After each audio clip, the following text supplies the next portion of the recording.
Здравствуйте, друзья! В эфире Геоэнергетика Инфо. С вами Радайкин Максим и мой сегодняшний собеседник Александр Фролов. Здравствуйте! Здравствуйте, здравствуйте. Реакция ОПЕК плюс на $60 за баррель. Как себя чувствуют арабские страны, что с добычей в США? Как там, детка, бурит по полной программе или все не так однозначно? Ну, давайте тогда начнем с добычи в Соединенных Штатах Америки. Добыча в Соединенных Штатах Америки находится на недосягаемых пиковых показателях, которые не было нигде, никогда, ни у кого вообще. Это, кстати, не шутка, это на полном серьезе, хотя и сказано ироничным тоном. В последние недели декабря добыча в Соединенных Штатах, мы говорим только про сырую нефть, без учета газового конденсата, без учета вот прочих жидких углеводородов. Так вот, сырая нефть добывалась в объеме 13 целых и более чем 0,8 миллиона баррелей в сутки. Это много. Это много, это больше, чем добывается и в России, чем добывается в Саудовской Аравии. Притом, ну, так, если прям вот процентов на 40 больше, чем добывается у нас и в Саудовской Аравии. Опять же, для понимания масштабов, это я немножко забегаю, правда, в следующую часть того, о чем буду рассказывать. Саудовской Аравии можно добывать в первом квартале 2026 года 10,1 миллиона баррелей в сутки. Российской Федерации можно добывать почти что 9,6 миллиона баррелей в сутки. Там разница буквально в несколько десятков тысяч, поэтому округлить 9,6. Связано такое расхождение с теми компенсациями, которые мы должны понести за перепроизводство, которое у нас наблюдалось. Но это ладно, это отдельная история. Еще раз мы ее в рамках этого разговора проговорим. Про Соединенные Штаты, да, 13,8. Средний показатель за 2025 год составил 13,6. Но тут вот какой момент. Во-первых, объемы добычи в Соединенных Штатах снижались в течение года. Притом снижались аномально. То есть такого снижения в таких объемах не то чтобы не было никогда, это было бы несправедливо сказать таким образом, такое бывало, но это были периоды кризисов. Для нормальной ситуации такое снижение не выглядит адекватным. Это во-первых. Во-вторых, средний показатель 13,6 окажется максимальным с точки зрения текущих прогнозов. То есть в 2025 году был достигнут максимальный за всю историю, да, пожалуй, нефтяной отрасли, объем добычи сырой нефти в отдельно взятой стране в 13,6 миллиона баррелей в сутки. Рекорд установили Соединенные Штаты при Байдене, видимо, ой, прошу прощения, как я мог их перепутать? При Трампе, конечно же, значит, Трамп сказал бурить, детка, бури. Детка стала бурить, детка бурит, детка набурила, вот, пожалуйста. Но по прогнозу Управления энергетической информации при Минэнерго Соединенных Штатов Америки, в 2026 году ожидается снижение добычи. Не намного, на 100 тысяч баррелей, но тем не менее. Было 13,6, ожидается 13,5. И вот если добыча в 2025 году все-таки в большей степени базировалась на тех капитальных затратах, которые были понесены в 2024, там, 2023 годах, то есть еще при Байдене. Не то чтобы это было очень важно на самом деле, при каком конкретно президенте, но всем это очень интересно обычно при Байдене.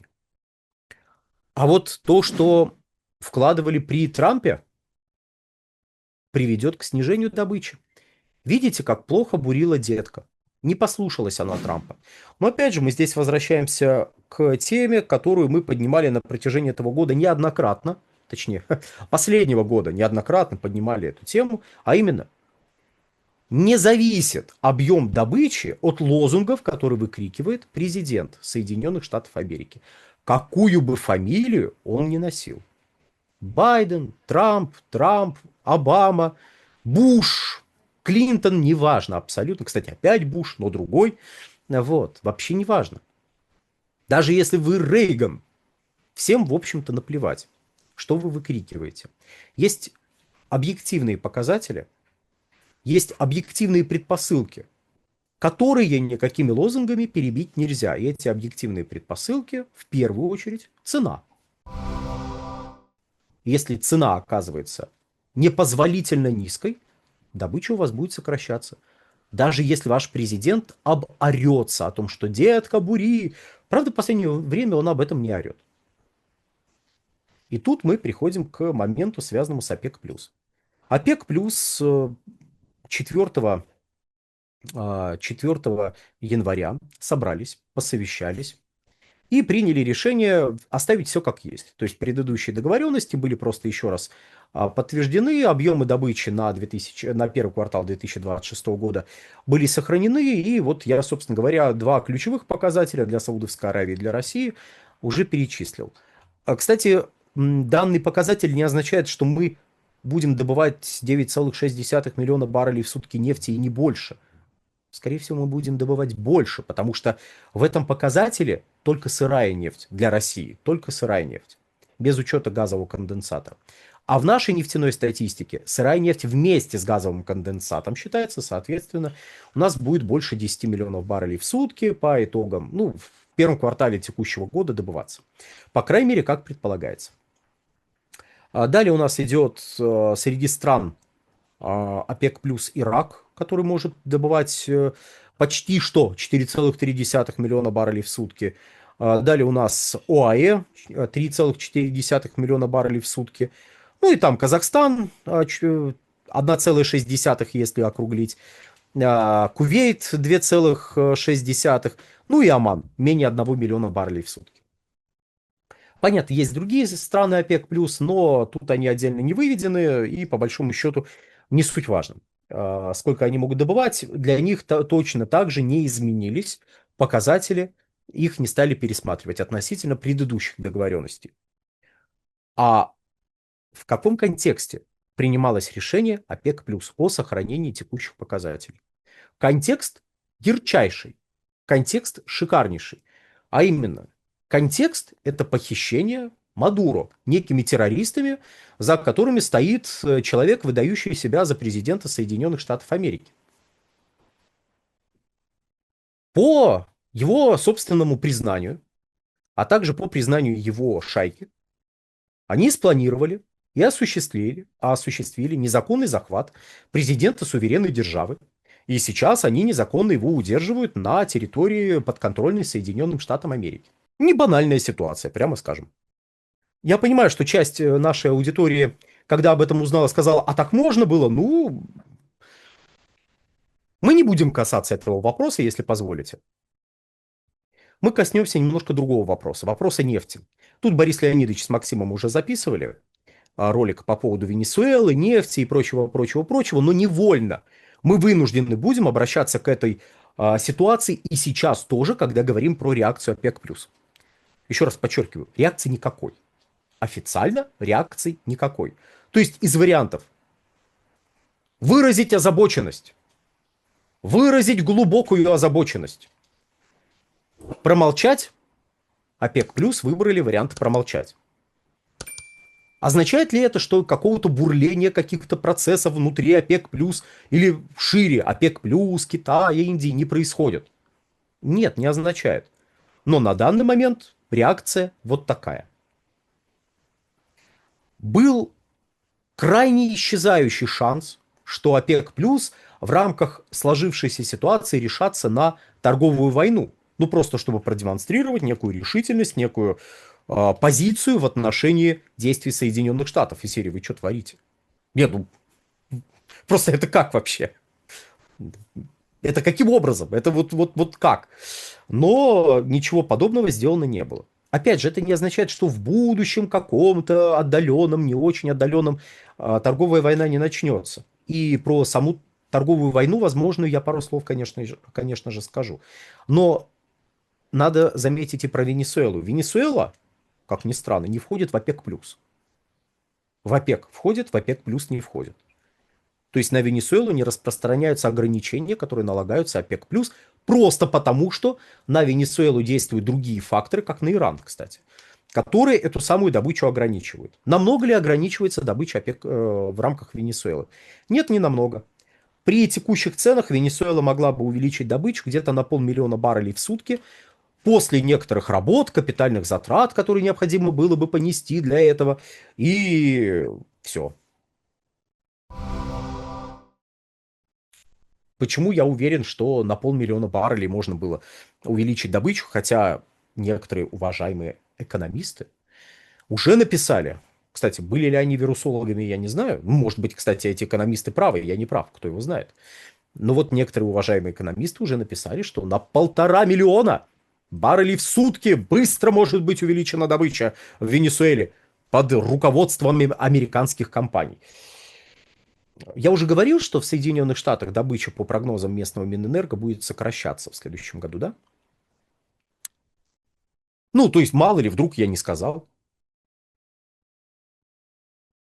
А почему это важно? А это важно, потому что есть такая штука геология, есть такая штука себестоимость. Понятно, геология это не единственный фактор, который на себестоимость добычи каждого отдельно взятого барреля, добываемого из недр, влияет, но это довольно существенное влияние. То есть там еще есть характеристики этого самого барреля. То есть что это за нефть, вязкая, она не вязкая, там легкая, нелегкая.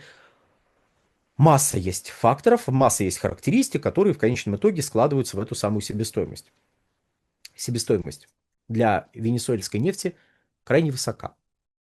Есть разные оценки, но при текущем уровне цен, что доказывалось снижением добычи под давлением низких цен на протяжении последних более чем 15 лет в Венесуэле.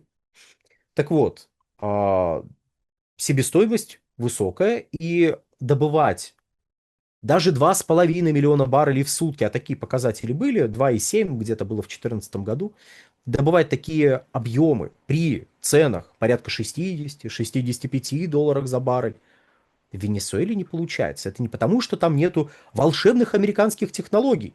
Компания Chevron, я думаю, могла бы пару слов сказать по поводу волшебных американских технологий, которых вообще нету на территории Венесуэлы. А также она могла бы рассказать о том, как вообще не было на территории Венесуэлы каких-то волшебных американских технологий там с того же 14 по 19 год. В 19 году Трамп ввел санкции против Венесуэлы. Но к тому моменту добыча в Венесуэле сократилась на миллион 200 тысяч баррелей. До введения санкций. После введения санкций, ну, еще где-то на там, 500 000, от 500 до 700 тысяч баррелей она дополнительно сократилась. Шеврон работала на территории Венесуэлы. Что характерно, американские компании, я слышал, работают также и на территории Соединенных Штатов Америки. Это непроверенная, конечно же, информация, но я слышал, что они работают на территории Соединенных Штатов.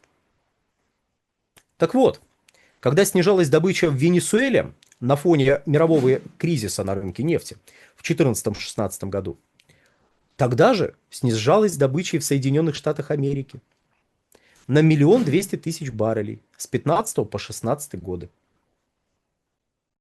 Да, это средние показатели за неделю, а не среднегодовые показатели. Но это тот объем, который не смогла потянуть американская нефтедобыча при тех ценах. Ну, было и было, казалось бы, забудем, но после кризиса 2018 года были не только, а в 2018 году, в октябре, был новый кризис перепроизводства, и цены опять падали. Так вот, тогда был была не только волна банкротств в американской нефтедобыче, то есть среди американских нефтяных компаний. Их там очень много, поэтому сотни компаний банкротились, ну как сотни, 2 сотни обанкротились. А тут мы приходим вот к какому моменту, что наступил 2020 год, и к 2020 году настолько снизилась инвестиционная активность в нефтяной индустрии США под давлением низких цен. Ну, то есть годик-полтора хватило предыдущего запала, а потом все, он начал иссякать. Притом настолько иссякать, что удар ковидного 2020 года просто обрушил нефтяную индустрию Соединенных Штатов. Ну, обрушил, ладно, громко сказано, но всего лишь с 13 до 10 миллионов баррелей в сутки сократилась добыча. Ну, бывает. Была 3,2, прошу прощения, была 3,1 миллиона баррелей в сутки. Стало около 10. Там опускалось ниже 10, но это ладно. Это там шторма, грозы, ветра и прочие ураганы постарались. 10. Потом поднималась до 11,5. И лишь в 23 году, в октябре 23 года, удалось превысить докризисный показатель. То есть, если до кризиса максимальный показатель был 13,1, то вот в октябре 23 года 13,2 добыли. Миллиона баррелей в сутки в Соединенных Штатах. Это волшебные американские технологии. И вот про торговую войну. Если ОПЕК плюс решится на финансовые траты, финансовые потери, и если Китай и Индия будут готовы поддержать ОПЕК плюс на этом нелегком пути, то нанести чудовищный удар по американской нефтедобыче ОПЕК плюс может. Но я очень сомневаюсь, что захочет. Дело даже не в том, что там лидеры запуганы и прочее, прочее, прочее. А дело в том, что... С чего я начал? Уже при текущих ценах американская нефтедобыча благополучно сама пожирает саму себя. И на этом фоне добывать еще полмиллиона, миллион, 1,5 миллиона баррелей в сутки венесуэльской нефти, ну, если американские компании хотят вернуться к ситуации, когда они демонстрировали там по 20 миллиардов, 22 миллиарда чистого убытка, ну что ж, можно. Вполне можно. И это не фигура речи, это не шутка. Такое было. Да, это был 2020 год, но 2020 год для нефтяной индустрии был важен именно тем, что там были очень низкие цены, а не чем-то еще. Что-то еще было таким фоном. Вбрасывать дополнительные объемы, чтобы обрушить ОПЕК+, не получится. Ну, ОПЕК+ устоит, как показывала практика. А вот американские компании не очень. Они не приспособлены к периоду низких цен. Как-то так. Александр, большое спасибо за комментарии. Друзья, подписывайтесь на телеграм-канал Геоэнергетика Инфо. Подписывайтесь на телеграм-канал Александра Фролова. Ссылки будут в описании и закрепленном комментарии. Там же будут реквизиты для желающих финансово поддержать наш проект, чтобы мы и дальше также бодро вещали на всех площадках без монетизации, исключительно благодаря вашей финансовой поддержке. Спасибо, до новых встреч. Всего хорошего.